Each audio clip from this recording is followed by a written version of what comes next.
There are creatures and life forms out there that are literally godlike. A lot of the remote viewers who've encountered them, and I've seen a few of them myself, look upon them as transcendentals. They manifest as living energy life forms, forms of light. They're the same kind that appeared when Jesus was walking around.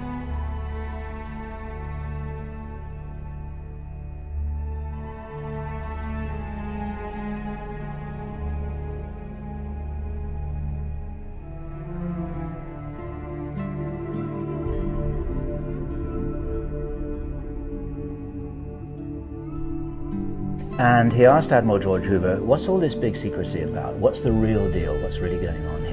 Right. Because what's the big deal about Roswell and little guys from wherever they're from or whenever they're from? Right. Why can't we tell the people this? And the long story is that according to George Hoover, the biggest secret that the people must not realize, it's not this data about the technology or the visitors or the existence of the visitors.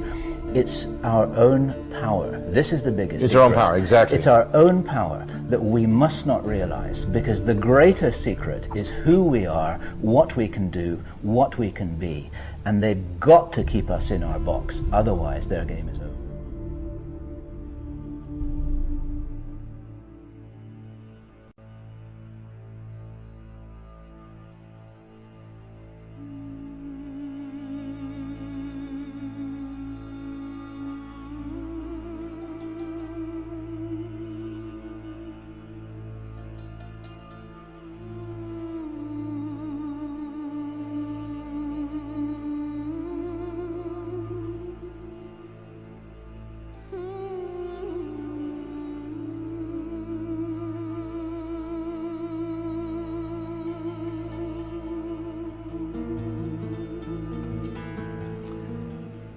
In the Bible, whichever one most people use, John 1, it says, in the beginning there was the Word. Remember that? Well, that was not even correct. In the beginning it was thought. Aren't words thought out loud? You pray, you put out thought. Sure. Meditate, you're hoping to receive thought. So we'll have to give an understanding, if you continue that thing, then really what is thought but God as you would know it? Okay, or the creation's thinking. Now the creation make manifest, as they say, or God made manifest, in different dimensions at many times, right? So we manifest at this dimension, this illusion, which you and I consider this hologram, right? Right. Which consists of the soul plus the vibration of light. And the vibration of light is the frequency that you consider looking at you as a solid object. Now what's holding that solid object together? Do you know? It's your soul. Right. Is holding within. It weighs 22 grams. They always tell you it's within.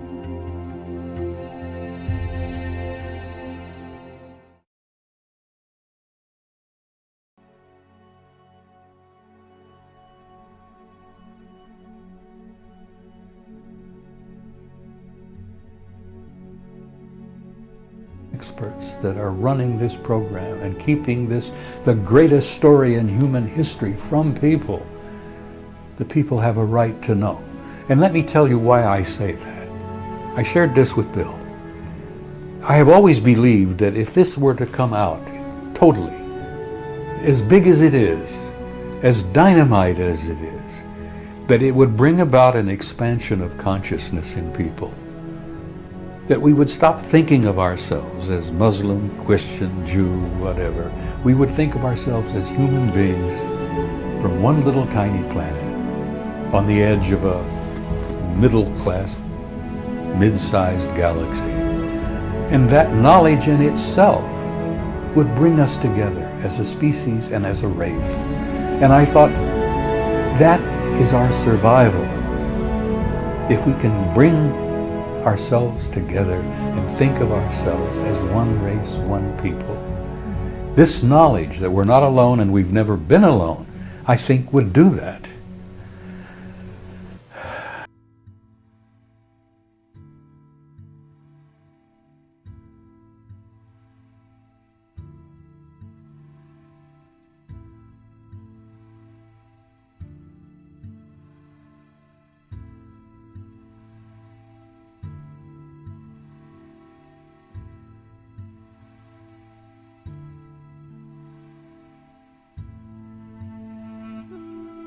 I've been doing some remote viewing.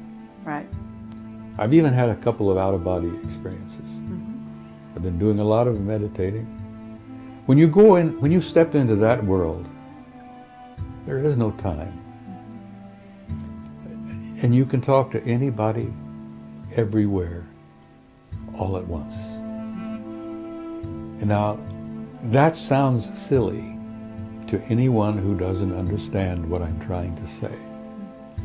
When you step into that realm of timelessness, and you remote view, and you step out of your body, and you go into altered states, and you meditate, you're in a timeless, infinite reality that people communicate.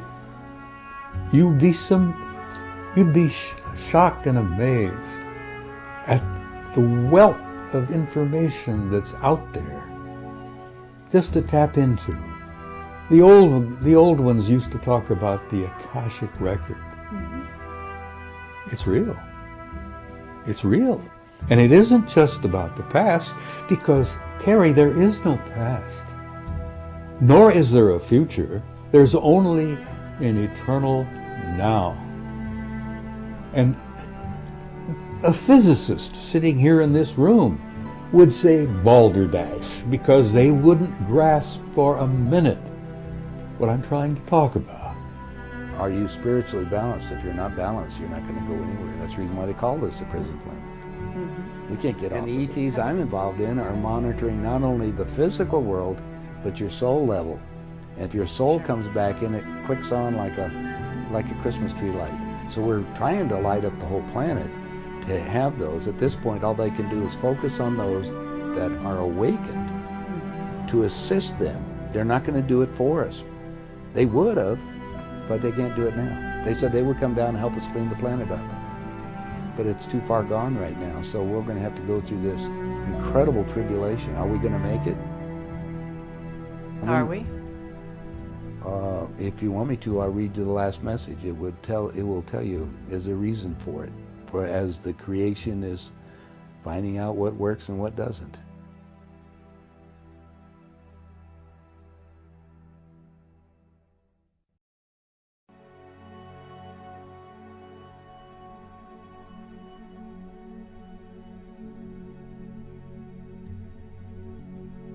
I appreciate the opportunity to have shared a few things with you, and I apologize for some of the emotions. I feel very strongly about all we've been talking about. In closing, I would like to say one thing, is that I have, as I said, a love-hate relationship with the human species. I have a great belief in the future of mankind. We're not a mistake. We're not an accident. None of this is an accident. That the human species, the human race, in spite of all of its orneriness, is a beautiful race.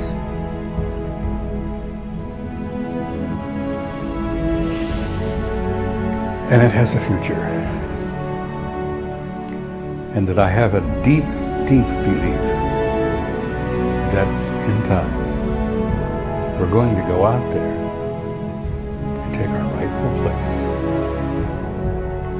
where we began, our home in the stars.